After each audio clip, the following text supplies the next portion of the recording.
આજ રોજ એબીપી અસ્મિતાના રોનક પટેલ અબતક મીડિયાની મુલાકાતે પહોંચ્યા હતા, જેમાં અબતક સાંજે દૈનિકના તંત્રી સતીશકુમાર મહેતા સાથે વાતચીત કરતા તેમણે જણાવ્યું હતું કે રાજકોટની આ ઘટનાએ સૌ કોઈને હચમચાવી નાખ્યા છે. આ દુર્ઘટનામાં અધિકારીઓ તરત જ સસ્પેન્ડ કરવામાં આવ્યા છે, તે બદલ મુખ્યમંત્રી ભૂપેન્દ્ર પટેલનો ધન્યવાદ કરું છું. આ ઉપરાંત જૂની તમામ દુર્ઘટનાને તેઓએ યાદ કરતા જણાવ્યું હતું કે જ્યારે હરણી દુર્ઘટના બની ત્યારે પણ આરોપી ફરાર થયા હતા. આ ઉપરાંત મોરબી ઝુલતા પુલ દુર્ઘટનામાં પણ આરોપી ભાગી ગયા હતા. આ ઉપરાંત તેઓએ વધુ માહિતી અબતક મીડિયાની મુલાકાત લઈ વાતચીતમાં પૂરી પાડી હતી. રોનકભાઈ, વેલકમ. અબતકમાં તો વધારે જ અમારા આંગણે અને ખાસ તો કોઈ પણ પ્રસ્તાવના વિના જ હું સીધી વાત કરું કે જે રીતે આ ઘટના થઈ અને અત્યારે એમ લાગે કે મીડિયા સિવાય કોઈ આ વસ્તુ ઉજાગર કરવા જેવું રહ્યું જ નથી એવું લાગી રહ્યું છે. મીડિયા સિવાય કોઈ પોલિટિકલ લોકો કે કોઈ NGO કે પ્રજા પણ આપણી આવી થઈ જાય છે તો ક્યારેક આપણને એમ થાય કે શું આ બધું મીડિયાએ જ આટલું બધું ઝીલવાનું છે. આ બધી પરિસ્થિતિ તમે કેવી રીતે જોઈ રહ્યા છો? સતીશભાઈ, રાજકોટ આવવાનું બહુ ઓછું થતું હતું અને છેલ્લા દુર્ભાગ્યપૂર્ણ રીતે ગયા શનિવારે અત્યાર સુધીમાં હું ત્રીજી વાર આવી. આપની વાત એ સાચી છે કે રાજનેતાઓ બોલતા નથી. એ પણ હકીકત છે કે જે વોર્ડ ટુ વોર્ડ ફરતા હતા અને થોડાક સમય પહેલા જ મત લેવા માટે એક એક ગલી જતા હતા, ડોર ટુ ડોર કેમ્પેન કરતા હતા, કે કોઈ લોકો દેખાતા નથી. હકીકત છે. મેં થોડુંક મારો ઓપિનિયન થોડોક અલગ મને દેખાયો. લાસ્ટ ટાઈમ જયારે આવ્યો રાજકોટના 20 થી 25 લોકો મને સર્કિટ હાઉસ બહાર મળ્યા. મેં એમને ઇન્ટરવ્યુ કર્યા. મેં પહેલી વાર જોયું કે આપણે જેમને પ્રબુદ્ધ નાગરિકો કહીએ છીએ એ પહેલી વાર ખુલીને બોલ્યા અને ખુલીને એમને આ સિસ્ટમમાં કેટલી ખરાબી છે એની વાત કરી. હું એવું માનું છું કે આ દુર્ઘટના અને જે પણ લોકો આપણી વચ્ચેથી ગયા એ મૃતક માત્ર નથી, એ શહીદ એટલે છે કે એમના થકી જેટલા પણ પાપ હતા એ ધીમે ધીમે મીડિયા થકી ઉજાગર થતા થાય. એ ખાસ કરીને ટાઉન પ્લાનિંગ અને ફાયર બ્રિગેડના લગતા. પણ છેલ્લા કેટલાક સમયથી આપણે સતત જોતા રહ્યા છે કે નિર્માલ્યતા આપણામાં આવતી રહેલી. આપણે નાગરિક ધર્મ લોકો ભૂલી રહ્યા અને હું હજી નથી સમજી શકતો કે કયા ડરમાં ભૂલી રહ્યા છે, શેના માટે ભૂલી રહ્યા છે. મારી જોડે અહીં થતું હોય, મારી જોડે કોઈ રૂપિયા માંગતો હોય ટાઉન પ્લાનિંગ માટે કોઈ પરમિશન લેવાના, હું સાચું છું શું કરવા ન બોલું. સેકન્ડ એક ટાઈમ માની પણ લઈએ કે મેં કંઈક થોડુંક ખોટું કર્યું, તો મેં જેટલું ખોટું કર્યું એ વધુ ખોટું કે જેની જવાબદારી છે ખોટું પકડવાની, ખોટું અને ખોટું ચલવી રૂપિયા લઈને પરમિશન કરી આપે એ વધુ ખોટું કર્યું.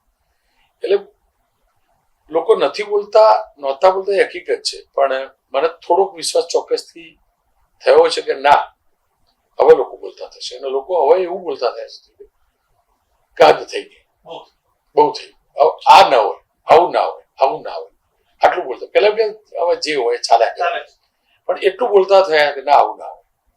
અને એક ખમીર જે ગુજરાતનું ખમીર છે, જે સરદાર સાહેબ વાળા જે સંસ્કાર છે કે ખોટાની સામે બોલવું, એ ધીમે ધીમે છેલ્લા 2-4 દિવસથી ઉજાગર થતું એવું જોવા મળે છે. રોનકભાઈ, આપણે ઘણા બધા બીજા દેશોમાં જઈએ છીએ, આપણે જોતા હોઈએ છીએ કે ત્યાં સિસ્ટમ વર્ક કરતા હોય, પ્રજા પણ એને ફોલો કરતી હોય. ઘણી વખત આપણને એવું સમજાવવામાં આવે છે કે એના કાયદા કદાચ વધારે કડક હશે. મુસ્લિમ કન્ટ્રીમાં દુબઈ કે ત્યાં આપણે જઈએ તો આપણે કે ભાઈ અહીંયા શોરૂમ લોકો ખુલ્લા મૂકીને જઈને છતાં કે ચોરી નથી થતી. આ બધું આપણે જોતા હોઈએ છીએ. લોકો ટ્રાફિકના રૂલ્સ આ બધું ફોલો કરતા હોય. આપણે ત્યાં એમ લાગે છે ક્યાંક આપણા કાયદા નબળા છે, એ સ્થિતિ છે, સિસ્ટમને ફોલો કરવા વાળા નબળા છે, એ છે કે પ્રજા વધારે પડતી નિર્માલ્ય અથવા બેદરકારી કે મને શું, મને કોણ કઈ કહેવાનું છે, આ પરિસ્થિતિ આપણને જોખમમાં મૂકી રહી છે એવું લાગે છે. જો આજ રોનક રાજકોટ, અમદાવાદ કોઈ પણ જગ્યાએ છે તો કિસ્સામાં કંઈ પણ પડી છે રોડ ઉપર ફેંકતા વિચારશે, રોડ ઉપર સ્પીડ થૂકતા વિચારશે. પણ ઇવન અમદાવાદથી દુબઈ જતો હશે તો અમદાવાદ એરપોર્ટ ઉપર 12 રોડ ઉપર પાન ખાતો હશે તો પિચકારી મારશે. પણ દુબઈ ઉતરશે ખિસ્સામાંથી કંઈક ફેંકાઈ ગયું હશે ને તો એ જ ઉચકી મૂકી દેશે. કાનૂન તો બંને જગ્યાએ છે, પેનલ્ટીનો ક્યાંક વધુ હશે કે ઓછી હશે. પણ આપણા લોકોની અહીંયા એવી માનસિકતા થઈ ગયેલી, નિયમ તોડવાનો એક વિકૃત આનંદ મળે, અને કદાચ એ આનંદ સિગ્નલ ચાલુ હતું તો ફટાફટ આવતો રહ્યો, સિગ્નલ તોડીને આવતો. એટલે બેઝિકલી નિયમ કાનૂન ચોક્કસથી પણ એનું ઇમ્પ્લિમેન્ટેશન નથી જ થવાનું એવું વિચાર કદાચ બનતું હશે, અને એના જ કારણે એ વિકૃત માનસિકતા ધીમે ધીમે વધુ ડેવલપ થતી ગઈ, અને સ્થિતિ આવી ગઈ કે આપણે એવું લાગે શું લેવા દેવા અમારે, પેલા ખોટું કરે તો હું એ ખોટું કરું, અને કદાચ એ હદ સુધી આપણે ફેલાઈ ગયું કે આપણને હવે કોઈ કાનૂન દેખાતો જ નથી, એવો નિયમ કોઈ દેખાતો જ નથી. ઇલીગલ કન્સ્ટ્રક્શન છે, કાનૂન નિયમો દુનિયાભરના, પણ ઘરનું પાર્કિંગ હશે તો ઘરના પાર્કિંગમાં પાર્ક ને રોડ ઉપર જ ગાડી પાર્ક કરશે. એટલે એ જે માનસિકતા છે, એ માનસિકતા કેમ ઘર કરી ગઈ એ બધા વિચારવું પડશે, અને એ નાની દુર્ઘટનાઓથી લઈ મોટી દુર્ઘટનાઓને આમંત્રણ આપે, અને એટલે ઘાતક છે. એક આપણે બીજા પાસે જ અપેક્ષા રાખી, મીડિયા તો મીડિયા પાસે અપેક્ષા રાખી તમે કંઈક કરો, પોલીસ કે તમે કંઈક કરો, બીજા પાસે અપેક્ષા રાખવી. નાગરિક ધર્મ, નાગરિકની પોતાની જે સ્વતંત્રતા મળેલી છે, ક્યાંક સ્વચ્છતા તરફ પડી ગઈ, એના પરિણામો છે. અને એના હિસાબે છેલ્લે નાગરિકે સહન કરવું છે, છતાં નાગરિક અપેક્ષાઓ એવું રાખે કે આ બધું તમારી બધાની ફરજ હતી, કે ભાઈ મીડિયાએ ઉજાગર કરવાની જરૂર હતી, તમે કર્યું નહીં, પોલીસા કરવાની જરૂર હતી, કર્યું નહીં, ફાયરવાળાએ કરવાની જરૂર નહીં. આ પરિસ્થિતિ ક્યાં સુધી ચાલશે? છેલ્લે આપણી સિસ્ટમ પાસે જ અપેક્ષાઓ રાખશે. જો નેતા એ પણ નાગરિક છે, અધિકારી એ પણ નાગરિક છે, રાજકોટના ટીપીઓ પણ નાગરિક હતા. હવે દરેક વ્યક્તિ પોતે પ્રમાણિક બને. હું કમસે કમ મારી વાત કરું તો હું ક્લિયર છું.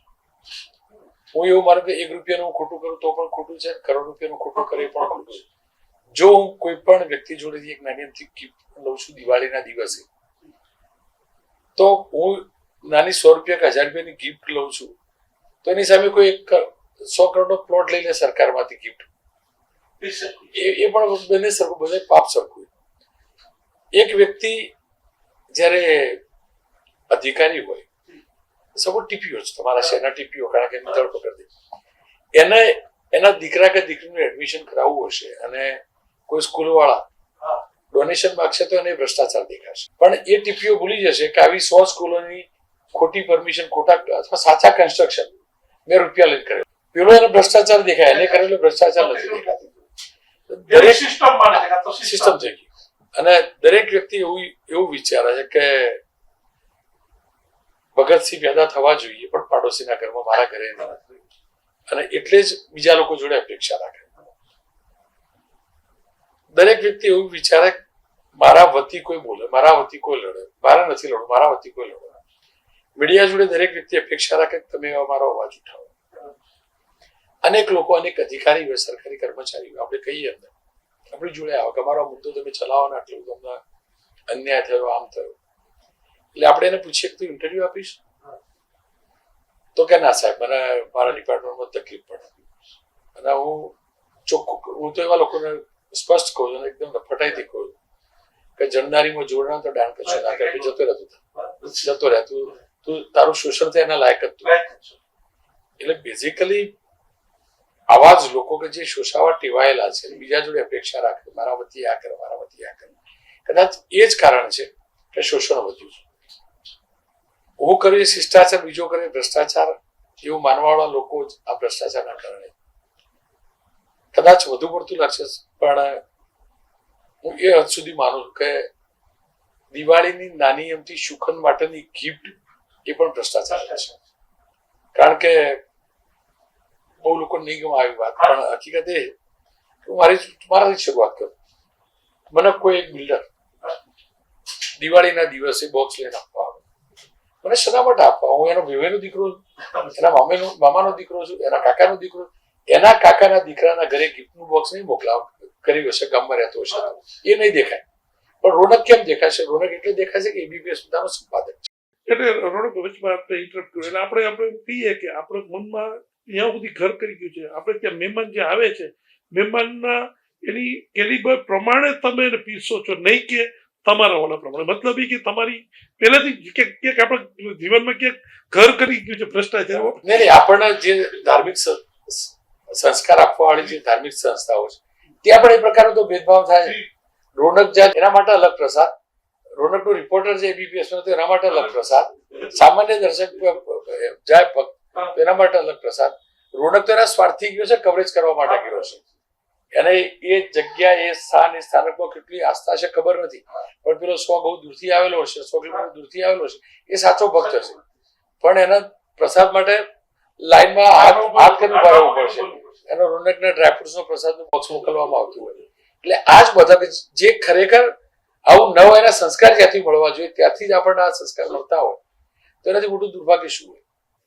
પ્રણવભાઈ, હું તો બોલીશ જ, ખૂબ જ પોપ્યુલર પ્રોગ્રામ થયો, કારણ કે તમે લોકોની જમીન, આપણે કેવી જમીન ઝંઝોળવાની કોશિશ, જે બહુ ઘણા વર્ષો થયા, ભલે આપણે કઈ ગુલામી વહી ગઈ, આઝાદી આવી ગઈ, આ બધી આપણે વાતો કરી, તો ક્યાંક ક્યાંક આપણે હજી માનસિક રીતે ગુલામીના પ્રથામાં આપણે ક્યાંક હજી પણ જીવી રહ્યા છીએ.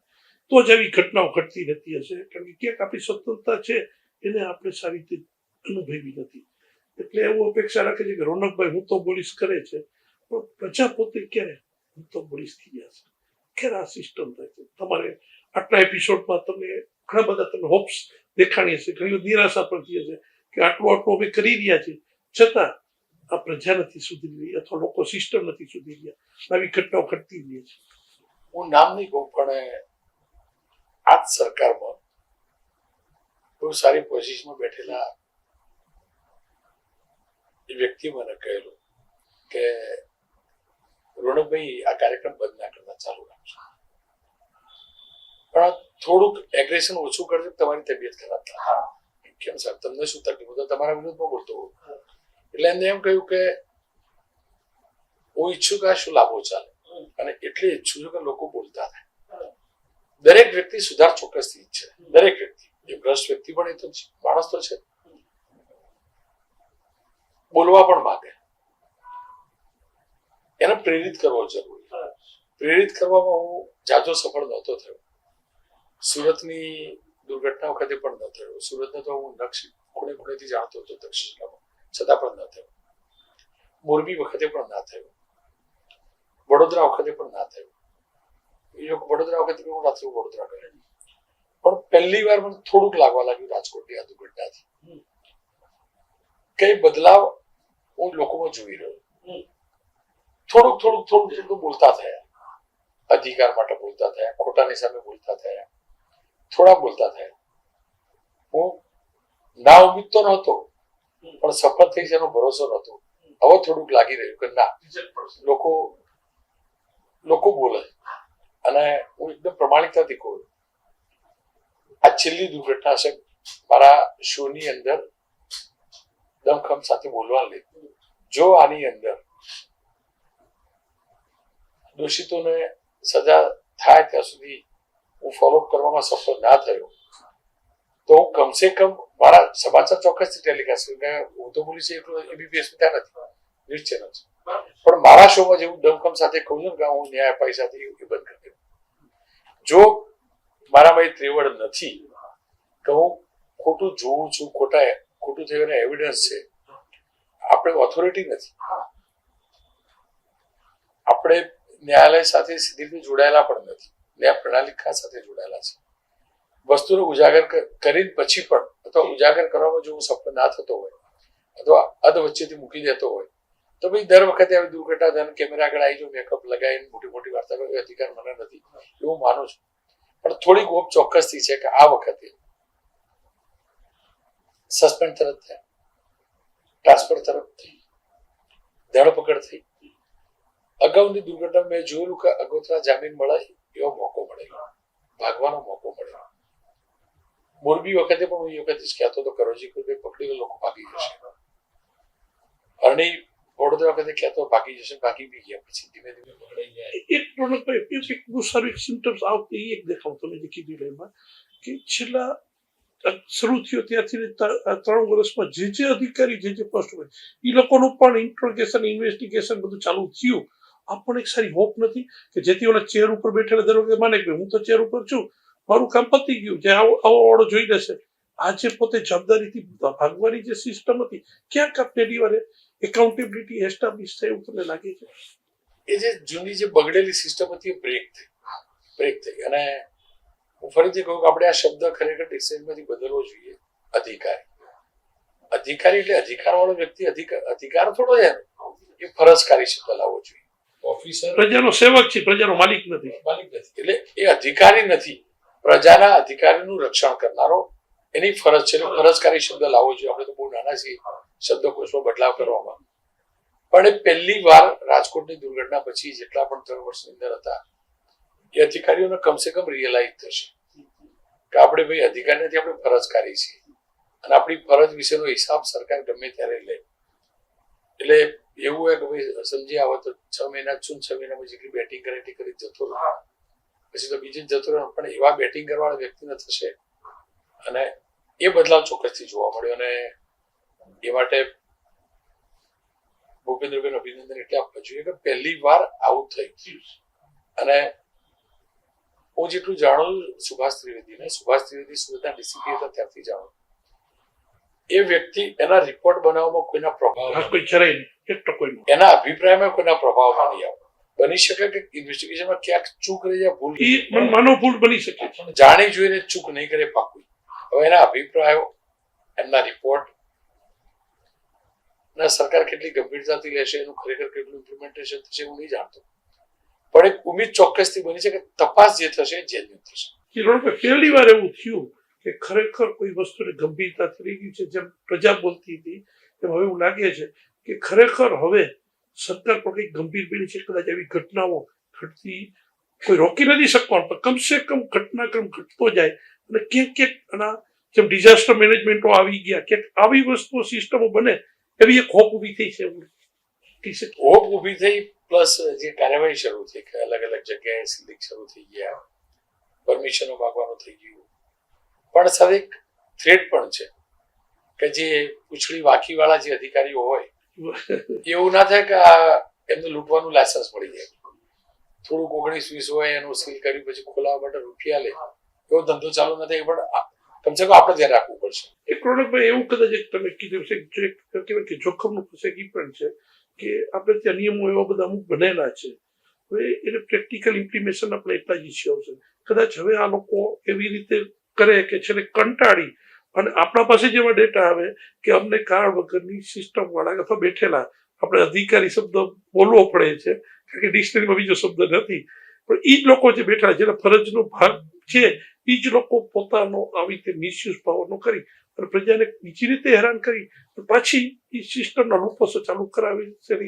એના સોલ્યુશન શું? જો એનો પહેલા ક્લિયર કહું કે સપોઝ રાજકોટમાં બન્યું તો રાજકોટ સાથે જોડાયેલા જે પણ અધિકારીઓ હતા એમને સસ્પેન્ડ કર્યા. ફાયર વાળા ધ્યાન નહોતું રાખ્યું, ફાયર વાળા સસ્પેન્ડ કર્યા. એ જ રીતે આખા પ્રદેશમાં બધી ચકાસણી શરૂ થઈ. બીયુ પરમિશન નથી, તમે ફાયર સર્ટિફિકેટ નથી લીધું અને તમારું ગેમ ઝોન ચાલુ થઈ ગયું, અમદાવાદમાં ચાલુ થઈ ગયું. એની સામે એફઆઈઆર થઈ. તો એ માલિક સામે એફઆઈઆર થઈ તો એ જે ચાલવા દીધું એ અધિકારીને સસ્પેન્ડ કેમ નહીં કરવા?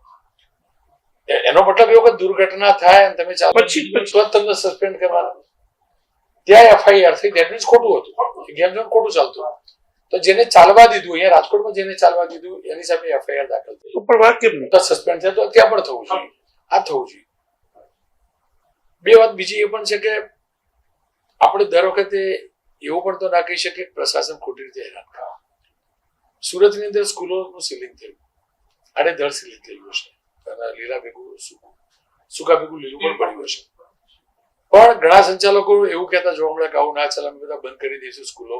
એ ભેગા થઈ ગયા. મારો સવાલ એ લોકો છે કે 5 વર્ષ પહેલા જયારે દુર્ઘટના થઈ હતી, તક્ષશિલા કાંડાના ડોમ બનેલો હતો, ડોમ તોડ્યા હતા, એ બધી સ્કૂલો વાળાએ ફરીથી ડોમ બનાવી દીધા. તમારું મંડળ છે, તમે તમારું સીલિંગ થયું એટલે એમ અમને ખોટી રીતે હેરાન કરવા ભેગા થઈ ગયા, તો તમારા સભ્યો પેલું ખોટું બનાવતા એ વખત કેમ તોડવા ભેગા નતા થતા? એટલે ઘણી વાર પછી એવું થાય, સરદાર સાહેબનું સેન્ટેન્સ હતું કે જડતા હોય ત્યાં દ્રઢતા હોય, જડ રહેવું પડશે, થોડાક સમય પૂરતું પણ જડ રહેવું પડશે. એ હદ સુધીનું ખોટું થઈ ચૂકેલું, જડ રહી બાને એવું કાઢે સ્કૂલો વાળા છોકરા કેવા ભણશે? જીવશે તો ભણશે. દિવસે તો પડશે. એટલે ઘણીવાર એવું થાય કે થોડાક સમય પૂરતું પણ જડતા જરૂર. અને ટૂંકમાં ચલાવી લેવાની આ વૃત્તિમાંથી ક્યાંક બહાર નીકળવાનો સમય પાકી ગયો છે. અને ચલાવી લેવાની વૃત્તિ, તમારો ઇન્ટેન્શન સાચો છે, સારો છે તો ઓકે, પણ સપોઝ એક સરકારી શાળા છે, ક્લાસરૂમ બન્યા નથી અથવા બનવાના 2 મહિના લાગવાના, અને સાઈડમાં મકાન હોય એની પર ટેમ્પરરી શેડ બનાવી દીધું, છોકરા ભણી લેશે, તમારું ઇન્ટેન્શન સારું છે. બની શકે ત્યાં દુર્ઘટના થઈ પણ જાય તો એ માફ કરવું જોઈએ, તમારો હેતુ સારો છે, પણ તમે ક્લિયર જ છો કે તમને 4 માળની પરમિશન છે અને તમારે 4 વર્ષ વધુ કરવા કોચિંગ ક્લાસ કરવા માટે એ ઉપર તમે તંબુ બાંધી કાઢો તો એ તમારો ક્લિયર ઇન્ટેન્શન ખોટું છે. ખાલી તમારા પૈસા રડવા માટે તમે ગમે એ માણસોની જિંદગી હારે ખેલાવડ કરો, એ તો ખોટું છે. અને એ જ થઈ ગયું. સાચા ઇન્ટેન્શનથી જાણે અજાણે ખોટું થતું છે એવું બહુ ઓછું હશે, પણ ખરાબ ઇન્ટેન્શનથી જ ખોટું થાય. આ હકીકત છે. દુર્ભાગ્ય. થેન્ક યુ રોનકભાઈ, તમારા ખૂબ આભાર.